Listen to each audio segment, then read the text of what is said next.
Before we get into today's show, let me tell you about the latest deal from Mike Lindell, MyPillow. Once again, the big box stores have canceled their orders simply because they don't agree with Mike Lindell's politics. They don't like it because he supports President Trump. Well, he's going to pass that savings on to you. No more middleman. And boy, does he have some great deals on the Giza Dream sheets and the Percal bed sheets. Listen to this. Giza Dream queen size, normally $139.98. Your wholesale price, $69.99 when you use promo code Joey. King size, only $79.99. The Percal queen size, normally $89.98. Your wholesale price, $29.98 when you use promo code Joey. Just call 1-800-893-4059 or go to mypillow.com. Always use promo code Joey. Free shipping options available. This allotment's not going to last very long. When they're gone, they're gone.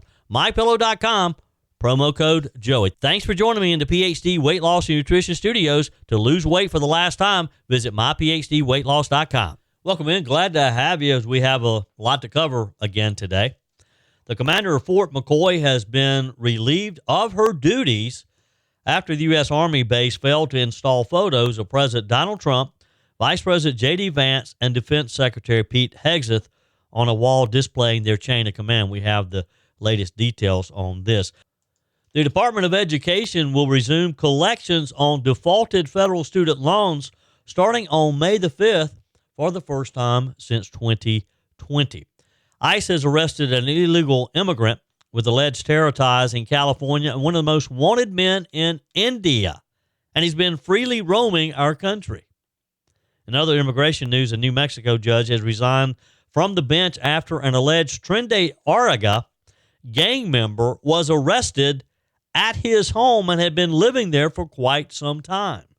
And a new report shows that Dr. Anthony Fauci's net worth nearly doubled during the COVID-19 pandemic, rising from about $7.6 million in 2019 to over $15 million by the end of 2023, according to watchdog group Open the Books. Now, how does a federal employee double their net worth in millions in just that length of time? I told you we'd be back. And ye shall know the truth, and the truth shall make you free. It's Joey Hudson. I wanted to name it the Joey Hudson bill, but you know they don't allow you to put names on bills. But I wanted to call it the Joey Hudson bill because I know that one's been near and dear to you for a number of years. That's how it's done. Let your voice be heard. And the truth shall set you free. Here's Joey Hudson. The commander of Fort McCoy has been relieved of her duties after she failed to install photos of President Donald Trump, Vice President J.D. Vance, and Defense Secretary Pete Hegseth. Colonel Sheila Baez Ramirez was suspended as garrison commander of Fort McCoy in Wisconsin. In a statement, the U.S. Army Reserve Command said, this suspension is not related to any misconduct. We have no further details to provide at this time while this matter is under review. Now, Hegseth on Sunday reposted an X post claiming, quote, Commander of Fort McCoy, whose base chain of command board was missing photos of Trump, Vance, and Hegseth, has been suspended, in all caps. It came after the Defense Department announced a probe into why a wall displaying the chain of command had empty frames on the wall where Trump, Vance, and Hegseth images would typically be displayed. A new image they posted of the wall showed the frames had now been filled. In a follow-up post on X, they said, regarding the Fort McCoy chain of command wall controversy, we fixed it. Also, an investigation has begun to figure out exactly what happened as the frames are now filled with those photos. Ramirez assumed the garrison command in July of last year. Previously, she had served as chief of the Reserve Program, United States Army Intelligence, and Security Command at Fort Belvoir, Virginia, and in other roles throughout the Army and Army Reserves. The move came after a series of leadership shakeups across U.S. military. Earlier this month, the Pentagon fired the base commander for Pituffik Space Force Base in Greenland after she, quote, undermined the vice president. After the vice president's visit, Colonel Susanna Myers emailed base personnel, this was on March 31st, writing, I do not presume to understand current politics, But what I do know is the concerns of the U.S. administration discussed by Vice President Vance on Friday are not reflective of Patufic Space Base. She added that she had spent the weekend thinking about Friday's visit, the actions taken, the words spoken, and how it must have affected each of you. The Space Force said in a public statement Myers had been relieved of command due to loss of confidence in her ability to lead. The statement read, "Commanders are expected to adhere to the highest standards of conduct, especially as it relates to remaining nonpartisan in the performance of their duties." Now, I have never served in the armed services. I have friends who have. I have family members who have. You don't have to have served to understand the chain of command, the chain of command. And wouldn't you think that these senior officers, when you reach the point of being commander of a fort like Fort McCoy, you've had a pretty stellar career. When you are like this Colonel Susanna Myers, when you reach the designation of being a colonel and you're over a space base, again, you've had a pretty stellar career. Why would you blow it on official headshots of the president, the vice president, and the Secretary of Defense? Why would you give up your entire career because you dislike these men, you disagree with the president and his party? So you think, well, I'm going to disrespect him. I'm going to disrespect the commander-in-chief, and I'm not going to put his official portrait on the wall where it should be. Did they not have any clue that they were going to lose their jobs over this? That they were going to be demoted after years of hard work? And look, both of these are females. And you got to believe that it probably was a little tougher to obtain those positions because of them being females.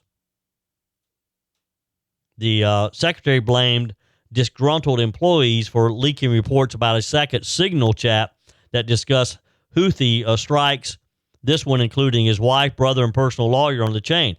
Hegseth fired 4 former aides after infighting and a leak investigation came to a head late last week.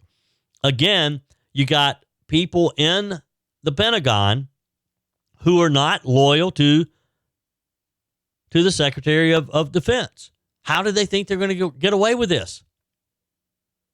Because the U.S. military, the chain of command is an important part of their service. I don't get it. Why throw your career away?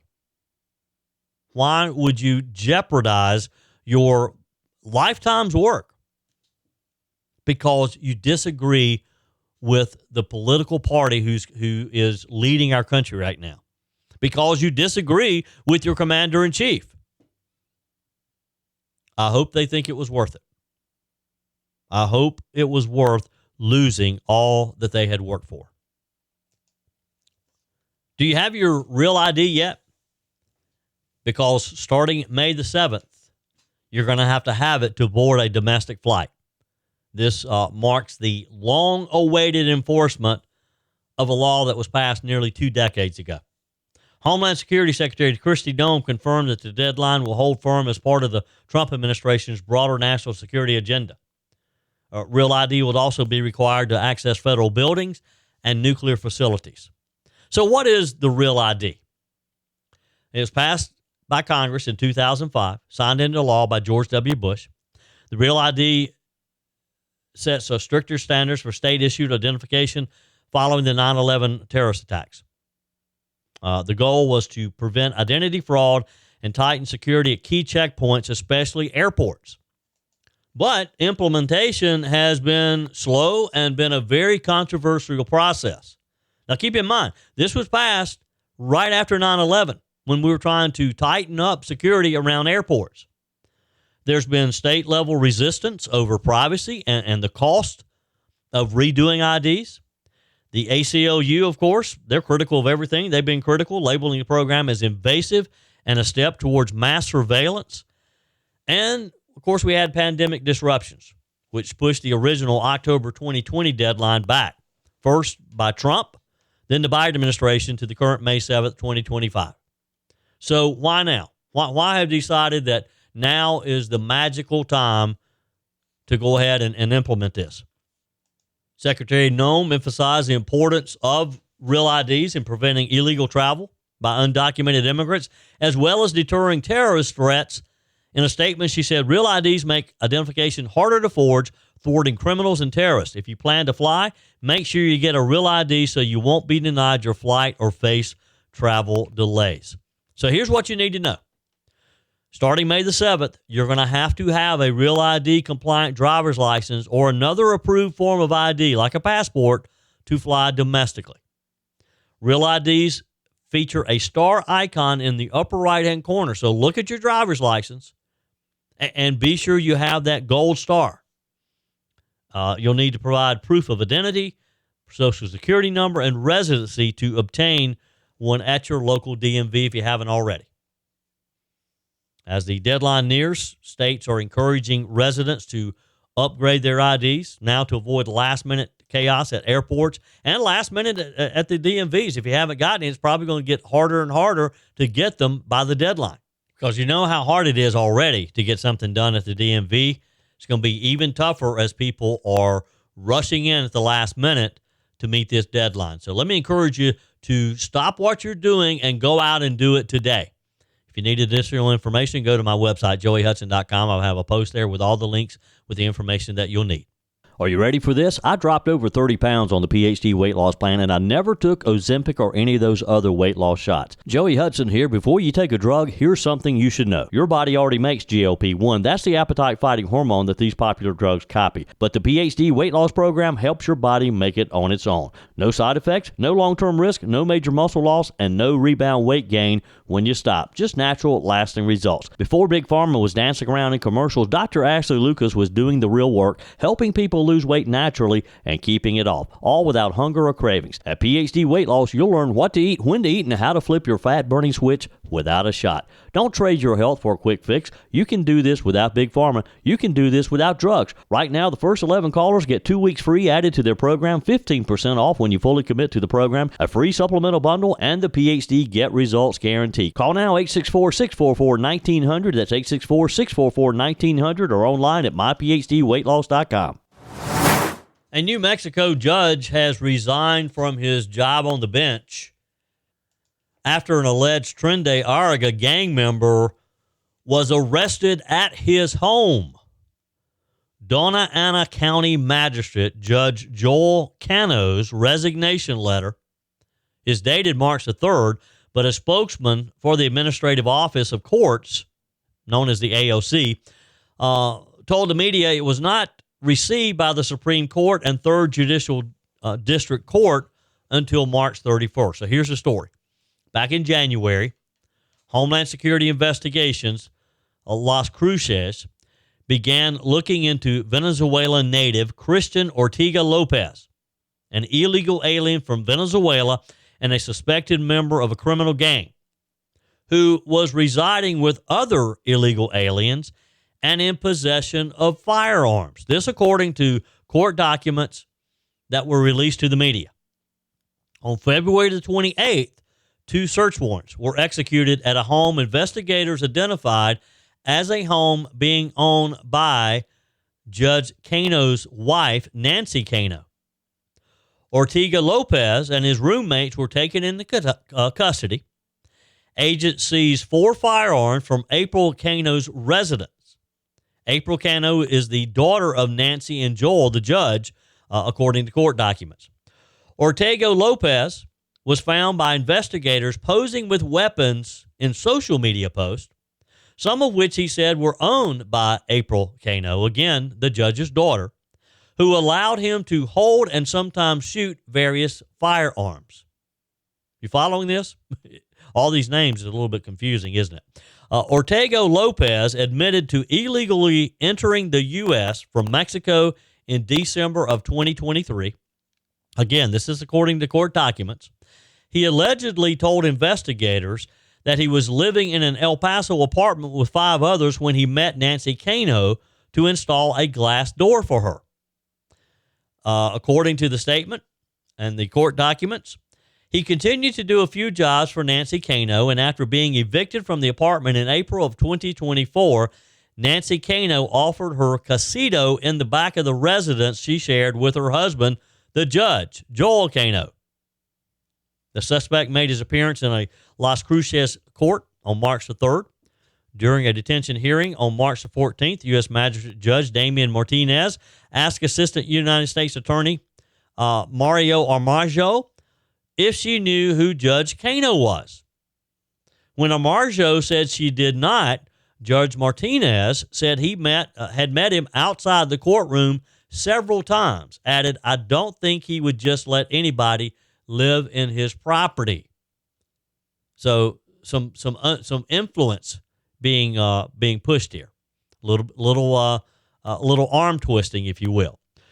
Martinez ruled that Ortigo Lopez was not a flight risk or danger to the community based on the fact that he was living at the judge's house and ordered him to be released.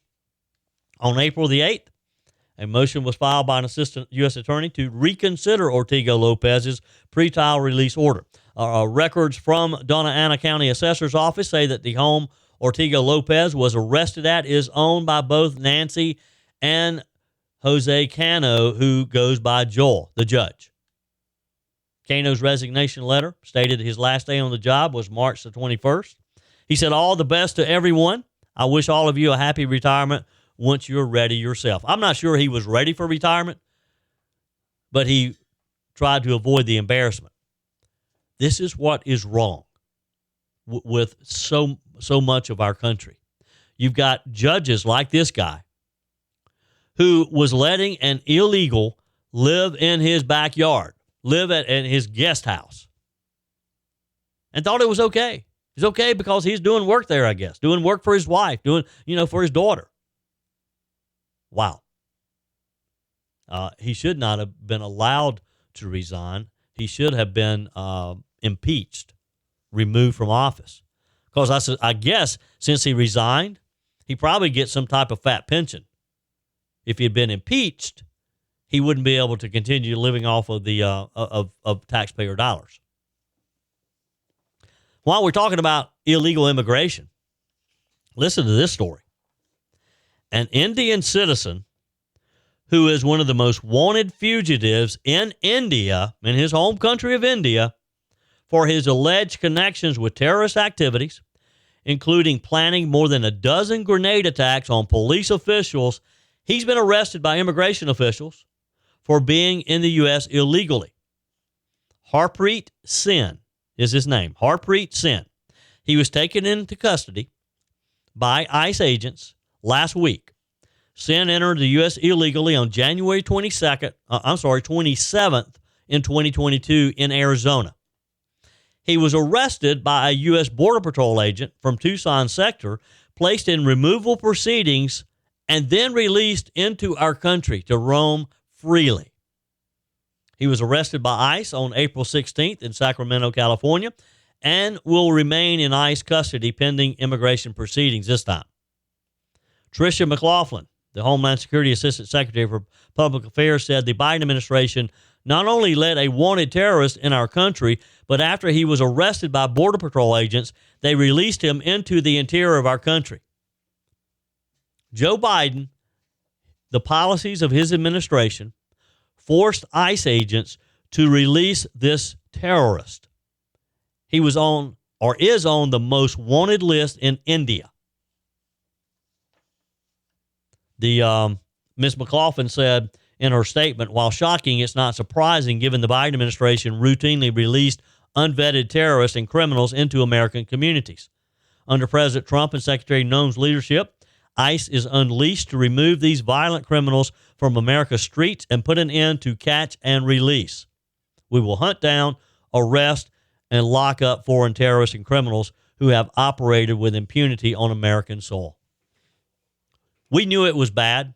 We knew Joe Biden and his administration didn't care about illegals coming into the country, didn't care about terrorists and criminals coming into the country. But under what scenario does someone on India's most wanted list, how are they allowed, first off, to get into our country? Secondly, to be apprehended and then released again. And they're on the most wanted list in India. Sen is wanted in India over his alleged links to Baba Khalsar International, which is a foreign terrorist organization that was created back in the 1970s. The group's been involved in political assassinations, armed attacks, and terrorist bombings to further its terrorist goal. So this guy has been involved in political assassinations in his home country of India. He doesn't want to be locked up over there, so what does he do? He makes his way to Mexico and then comes into the United States, into Arizona. And he's just living fine over here. Nobody's bothering him.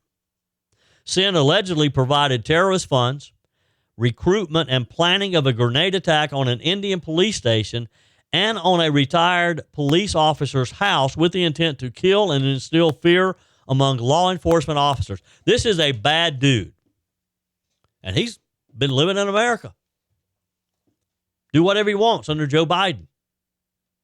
He's also wanted by the Indian government for multiple violent extortion and threatening operations in India.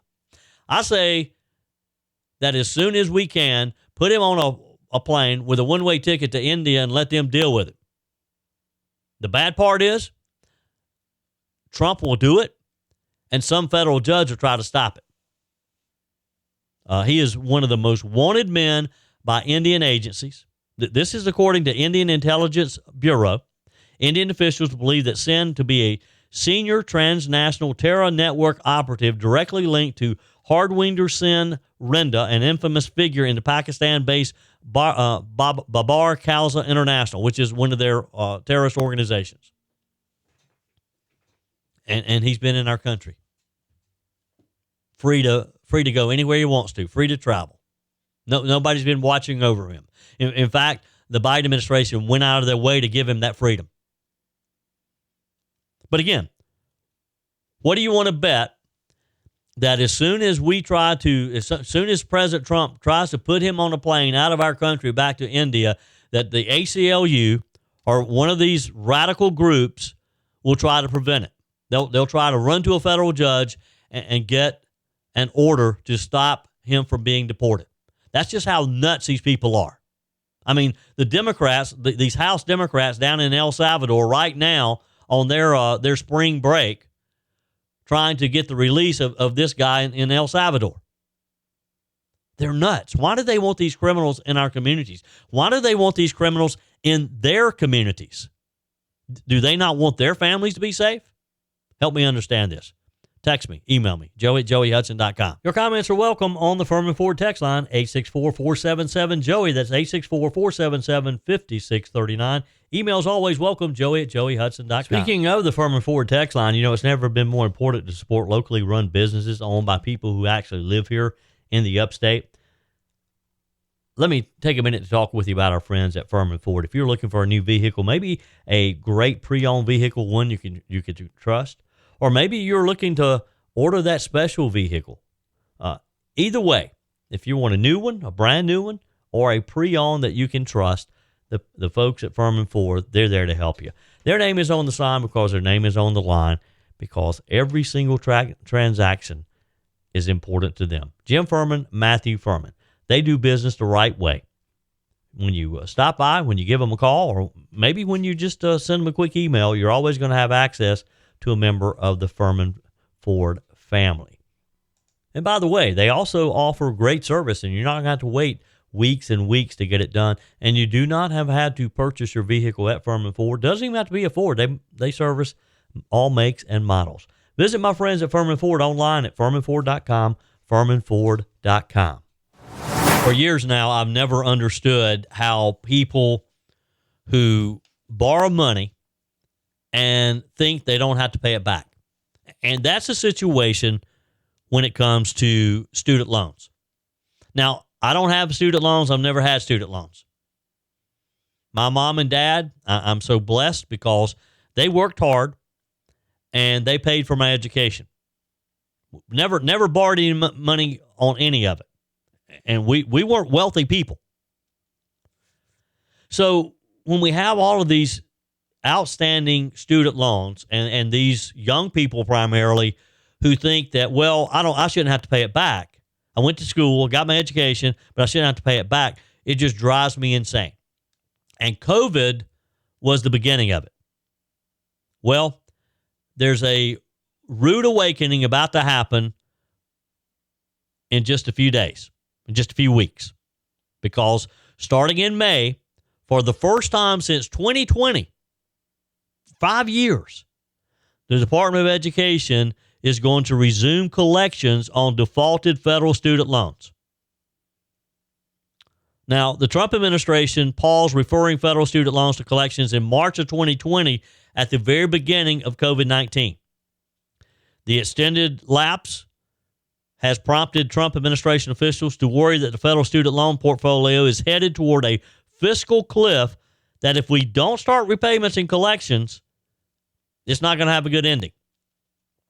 The senior department official told reporters at a news conference yesterday, the result has been that the federal government student loan portfolio has continued to grow, and we've got a record number of borrowers that are at risk of or in delinquency and default. The official said that only 40% of borrowers are up to speed on their loan repayments, while the remaining 60% are behind. There's no business that could survive like this. Only the federal government would allow something like this to happen. Altogether, the official said that there are 4 million borrowers who are in the late stage delinquency stage on payments, meaning that they are between 91 days and 180 days late on payments. The senior department official said the Trump administration, the current administration, believes that American taxpayers can no longer serve as collateral for student loans. Student loan debt must be paid back. Thank you.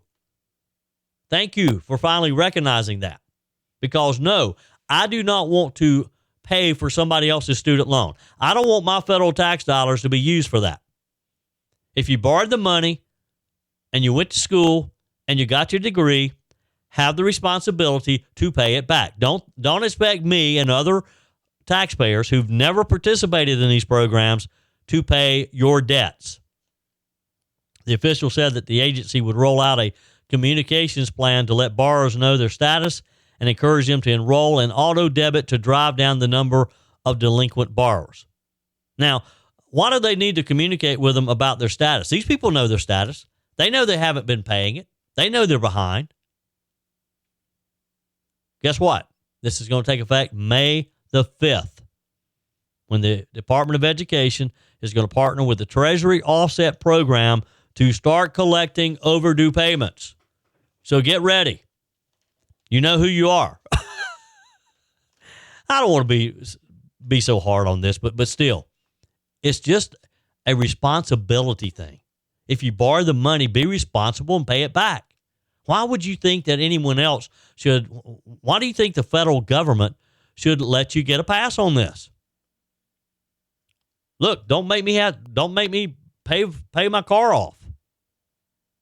I never had anybody who waived a mortgage for me. It just doesn't make sense. It's not we're not teaching these young people the right thing here. We're not teaching them anything by allowing them not to take the responsibility to pay back what they borrowed.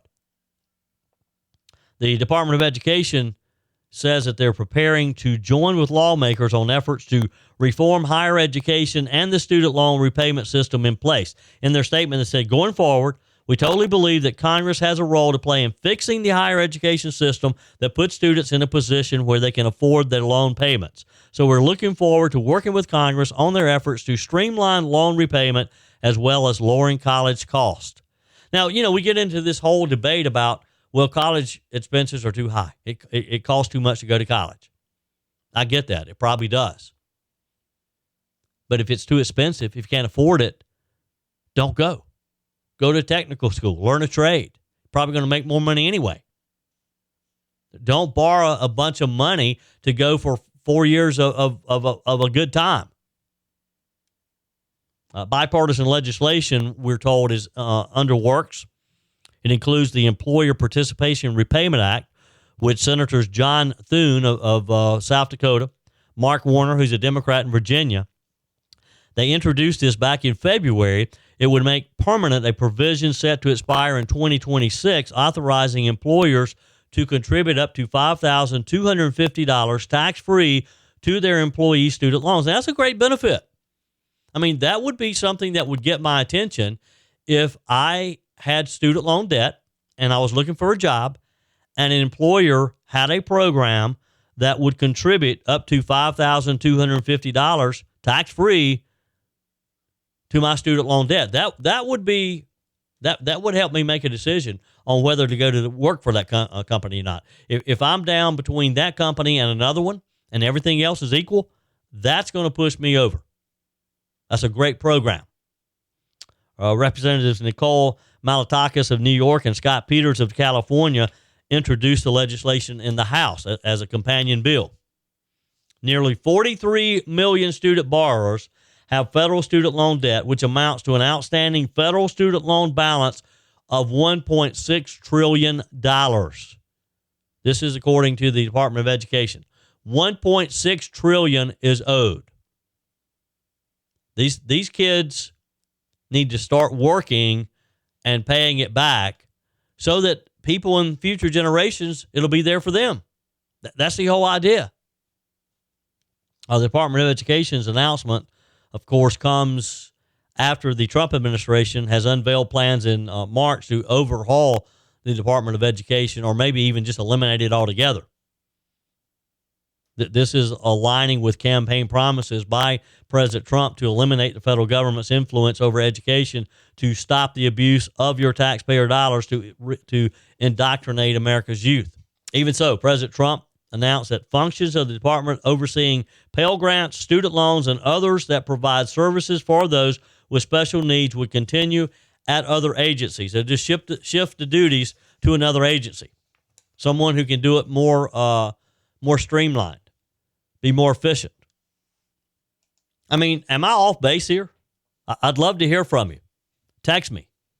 Email me, joey@joeyhudson.com. Leave me a message on the MyPillow message line, 864-477-JOEY, 864-477-5639. When you go to MyPillow.com, always use promo code Joey to get the very best deal on all the MyPillow products, whether it's the great towels that I love or the Giza Dream Sheets. Have you heard about the deal that Mike Lindell has for you? By the way, I'm headed out next Monday with Mike Gallagher. We'll be doing the Mike show from the MyPillow factory next Monday. So be sure and listen into the Mike Gallagher show, as we're going to be with Mike Lindell and just kind of talking with some of the great Americans who work for this patriotic company. But Mike has a great deal for you right now on the Giza Dream Sheets. Queen size normally $139.98. When you use promo code Joey, you're going to get it for wholesale, $69.99 for each set. King size only $79.99. The percale queen size normally $89.98. Your wholesale price $29.98 when you use promo code Joey. So always use promo code Joey. Leave me a message though on the MyPillow message line. Am I off base on this student loan situation? Am I being too hard on these people insisting that they repay their student loans? Let me know. Joining us on our guest line, Chairman of the South Carolina Republican Party, Drew McKissick. Welcome. How are you? I'm doing well this morning. How are you? I am wonderful. Wonderful. Had a great Easter weekend, and so settling back in for another week of work. Of course, things started out this week with news that Pope Francis had passed away. Yeah. Saw that. Now you're going to have. It'll be interesting to see the conversations about that usually happen when you have a Pope pass away, in terms of those who want more liberalization of the Catholic Church and versus those who don't. And I'm always kind of fascinated by the politics of it, obviously not being Catholic and looking from the outside in, but that's going to be interesting. It seems like a lot of these fights that they've been having, just like a lot of the other, some Protestant churches, have been coming more out into the open. So yeah. we'll watch and see what happens. Yep. Some news this past last week. What do you think about President Trump appointing Governor McMaster to serve on the Homeland Security Advisory Council? Well, you got a governor who has had an awful lot of experience beginning with in law enforcement. Governor McMaster was a U.S. attorney for Ronald Reagan, if you remember, back in the 80s. I do, yeah. And had a fantastic career as a U.S. prosecutor here in South Carolina. So, not surprising at all, not to mention the fact that President Trump obviously looks to bring people who he knows that he can count on, and I think it's safe to say he can count on Governor McMaster. I think the governor was actually the first statewide elected official that endorsed Donald Trump, if I remember right, back in 2015. So he's got the street cred with the president, no doubt about it. Yeah. Now, this is, as the title suggests, it's an advisory council. I don't think this is like a full-time position or anything like that, but there's already speculation that Governor McMaster may step aside in order to dedicate all of his time to this. I would think that is just speculation, right? Yeah. I have not heard that anything will be changing here in the state in terms of his status here. And I think, that's something that he would like to do, obviously, to help the president. But I think one thing's for sure, there's nobody in South Carolina who loves South Carolina more and enjoys being governor more than Governor McMaster, and I don't think he wants to give that up. Thoroughly enjoys the job and working on behalf of the people of South Carolina. I expect him to finish his term. Yeah, I would too as well. I was reading an article. People just love to complain about anything that President Trump does. He made it official. English is the official language of the U.S. now, and I thought it was just so amazing how the media runs out to the man on the street to find out what their reaction is, and so many people, oh, gosh, that's just horrible. That's what's horrible. What kind of message does that send to people? Well, it lets them know English is our official language. That's the point, was to send a message. Yes. How many decades now have we been having this conversation? I can remember from at least back in the 80s, just casually paying attention to politics, in high school and then a little more so in college, when we're having conversations about this, much less, after, I guess you could say that we've been subject to, by all other accounts, I don't know how you would describe it, but an invasion of people into the country illegally. And, the need to actually define, at least in terms of how we carry out civic concourse and government, and that, hey, if you're going to come here, you have to accommodate us. We don't have to accommodate you. If you come here, especially if you're here legally, you're being given a privilege. And part of that privilege is that, you need to immerse yourself into this culture, this society, and part of that includes language. It's not complicated, but, you have people who, for political purposes, will try to make that complicated and try to make that about somebody being a victim, which, we know is all a bunch of hokum, but politics is what it is. Yep, that is for sure. It is interesting at times is what it is.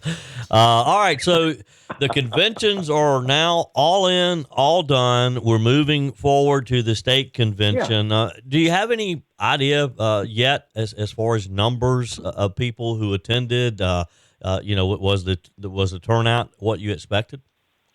No, I haven't seen the full total around the state, but I would expect by the time it's all added up, it would be either right at or a little lower than it was 2 years ago, considering we're coming off of, let's put it this way, it passed as prologue anyway. Yep. When you're coming off of a successful presidential election, you've got some people who just think, well, okay, my job's done now. And that's natural. I get that, because they feel like, okay, we got the guy in. We don't have to do anything else for a while now. The election's over. And of course, we have these meetings essentially 18 months prior to the next election. Our job is to get ready for the next election. And so, getting people in a mindset that you have to get ready for the next election 2 months or so after you just got done with the last one is sometimes a little difficult, especially when you've just won. So, we spend a lot of time coming back trying to educate people on the fact that, we don't need to get comfortable. That's the last thing that Republicans here in South Carolina ever need to do is get comfortable, because that's how you end up opening the door to the other party coming back in. The two biggest dangers that we face as a party is, number one, apathy, on behalf of ourselves or the people who think like us, who may be sitting next to us at church or standing next to us at work. And the second one is division. Tim Scott, I think, rightly put it one day that, division is the pathway to a Democrat majority, division among Republicans. And so, our job is to be, one, engaged, get other people engaged, and two, stay united. And we do that when we do that. We've seen victories all across the state at a record pace. I mean, beating anything for the last 150 years. But success always tends to breed comfort. Well, we won, or well, we're always going to win. Now, we win because people did a lot of hard work and have done and continue to do a lot of hard work, and that's what we have to be mindful of. Yep. So the state convention is May the 3rd in Columbia. Yeah. And now only delegates can attend. Is that correct? And alternates. Delegates and alternates. Yes. So yes. Yes, delegates and alternates. And it'll be a little over, let's see, we have 943 delegates. I don't know how many alternates actually got elected, but say figure 500 or 600, something like that. So, normally we expect to see about 1,300 plus people for the average state convention. Yep. And we're looking forward to it. Yep. And by the way, we'll be having training going on as well. I mean, you talk about getting ready for the next election.